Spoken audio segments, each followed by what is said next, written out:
அஸ்ஸலாமு அலைக்கும் வரஹ்மத்துல்லாஹி வபரகாத்துஹு. தர்மத்தை பற்றி பார்க்கலாம்.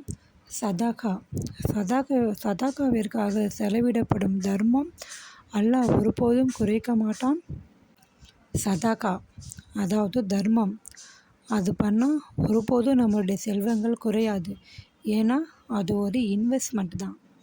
நம்மளுக்கு மறுமை நாளில் அல்லாஹ் கேட்கப்படும் ஒரு இன்வெஸ்ட்மெண்ட் தான் அது.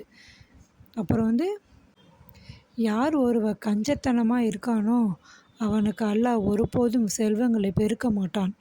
அவனுடைய செல்வங்கள் ஒருபோதும் பெருகாது. யார் ஒருவன் நாம் வைத்திருக்கும் பணத்திலோ சொத்திலோ செல்வத்திலோ யார் ஒருவன் சதாகா தர்மம் இல்லாதவனுக்கு கொடுக்க மனசு வருதோ அவனுடைய செல்வம் மேன்மேலும் உயரச் செய்வான் அல்லாஹ் அவனுக்கு. ஆகையால் நாம் அனைவரும் நம் கையில் இருக்கும்போதே அனைவருக்கும் சதாகா தர்மம் செய்து நம்முடைய நன்மைகளை பெருகுவோம்.